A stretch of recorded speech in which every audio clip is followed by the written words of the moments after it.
ಕುಂದಾಪುರದ ಬೈಂದೂರು ವಿಧಾನಸಭಾ ಕ್ಷೇತ್ರದ ಬಿಜೆಪಿಯ ಹಾಲಿ ಶಾಸಕ ಬಿಎಂ ಸುಕುಮಾರ್ ಶೆಟ್ಟಿ ಅವರಿಗೆ ಮುಂದಿನ ಚುನಾವಣೆಯಲ್ಲಿ ಟಿಕೆಟ್ ತಪ್ಪಿರುವ ಹೈಕಮಾಂಡ್ ವಿರುದ್ಧ ಸುಕುಮಾರ್ ಶೆಟ್ಟಿ ಬಣದ ಬಿಜೆಪಿ ಕಾರ್ಯಕರ್ತರು ಆಕ್ರೋಶವನ್ನ ಹೊರಹಾಕಿದ್ದಾರೆ. ಟಿಕೆಟ್ ನೀಡದಿರುವ ಬಗ್ಗೆ ನಿನ್ನೆ ಮಧ್ಯಾಹ್ನ ಶಾಸಕರ ಮನೆ ಮುಂದೆ ತಂಡೋಪತಂಡವಾಗಿ ಬಿಜೆಪಿ ಕಾರ್ಯಕರ್ತರು ಹಾಗೂ ಸುಕುಮಾರ್ ಶೆಟ್ಟಿ ಅವರ ಅಭಿಮಾನಿಗಳು ಜಮಾಯಿಸಿ ಬಿಜೆಪಿ ಹೈಕಮಾಂಡ್ ವಿರುದ್ಧ ಧಿಕ್ಕಾರವನ್ನ ಕೂಗಿದ್ದಾರೆ. ಬಳಿಕ ಕಾರ್ಯಕರ್ತರೊಂದಿಗೆ ಬಿಜೆಪಿ ಬೈಂದೂರು ಅಧ್ಯಕ್ಷ ದೀಪಕ್ ಕುಮಾರ್ ಶೆಟ್ಟಿ ಹಾಗೂ ಸುಕುಮಾರ್ ಶೆಟ್ಟಿ ಮಾತನಾಡಿ, ಇನ್ನೆರಡು ದಿನಗಳಲ್ಲಿ ನನ್ನ ನಿರ್ಧಾರವನ್ನ ಹೇಳುತ್ತೇನೆ, ಅಲ್ಲಿ ತನಕ ನೀವೆಲ್ಲರೂ ನನ್ನ ಜೊತೆ ಇದ್ದು ಸಹಕರಿಸಬೇಕೆಂದು ಮನವಿ ಮಾಡಿದರು. ಗೋಡೆಯ ಮಧ್ಯೆ ದೀಪ ಇಟ್ಟಿದ್ದ ಹಾಗೆ ಅವರು ಪಕ್ಷದ ನಡೆಯ ಬಗ್ಗೆ ಅಸಮಾಧಾನವನ್ನ ಹೊರಹಾಕಿದ್ರು.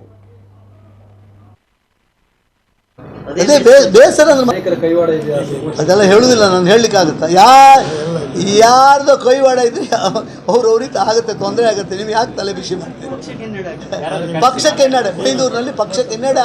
ನಾನು ಕಟ್ಟಿದಂಥ ಪಕ್ಷ ಇದು, ಕಾಂಗ್ರೆಸ್ನ ಕಾನ್ಸ್ಟಿಟ್ಯೂನ್ಸಿ ಹಾಳಾಗ್ತದೋ ಎಂಬ ಹೆದರಿಕೆ. ಬೇರೆ ಪಕ್ಷದವ್ರು ನಿಮ್ಮನ್ನು ಕರೆದಿದ್ದಾರೆ ಇವಾಗಲೇ? ಎಲ್ಲಪ್ಪ ಕರೀಲಿಕ್ಕೆಲ್ಲ ಎಲ್ಲ ಕರೀಲಿಕ್ಕೆ ಧೈರ್ಯ ಬೇಕಲ್ಲ. ಹಾಂ, ನನಗೆ ಯಾರ್ಯಾರು ಮಾತಾಡಿದೆ ಅಂತ ಕುಮಾರಸ್ವಾಮಿ ಫೋನ್ ಮಾಡಿದರು. ಸುಕುಮಾರ್ ಅಣ್ಣ ಬನ್ನಿ, ನಮ್ಮೊಟ್ಟಿಗಿರಿ, ನೀವೇನು ಹೇಳ್ತಿರೋದು ಮಾಡ್ತೇವೆ ನಾವು. ಇಲ್ಲ ಅಣ್ಣ, ನಾನು ಇಲ್ಲೇ ಇರ್ತೇನೆ, ನಮಗೆ ಅಗತ್ಯ ಇಲ್ಲ ಅಂದರೆ ಯಡಿಯೂರಪ್ಪನವ್ರು ಫೋನ್ ಮಾಡಿದರು.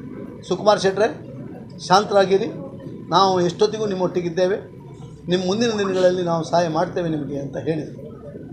ಚೀಫ್ ಮಿನಿಸ್ಟರ್ ಮಾತಾಡಿದ್ರು. ನಾನು ಚೀಫ್ ಮಿನಿಸ್ಟರ್ ಕೊಲ್ಲೂರಿಗೆ ಬಂದು ನಾನು ಹೋಗಲಿಲ್ಲ. ಅವರೇ ಫೋನ್ ಮಾಡಿ ನಂಗೆ ತಿಳಿಸಿದರು, ಸುಕುಮಾರ್ ಶೆಟ್ಟರೆ, ನಾನು ಪ್ರಯತ್ನ ಮಾಡಿದ್ದೆ, ನಿಮ್ಮ ಬಗ್ಗೆ ನಿಮ್ಮ ಪ್ರಾಮಾಣಿಕ ಸೇವೆ ನನಗೆ ಅರ್ಥ ಉಂಟು, ಆಗದಿದ್ದ ಬಗ್ಗೆ ನನಗೆ ಬೇಸರ ಇದೆ, ನೀವು ದುಡುಕಿನ ವ್ಯವಸ್ಥೆ ತಗೊಳ್ಬೇಡಿ ಅಂತ ಮುಖ್ಯಮಂತ್ರಿಗಳು ಸಹ ನನಗೆ ತಿಳಿಸಿದ್ರು.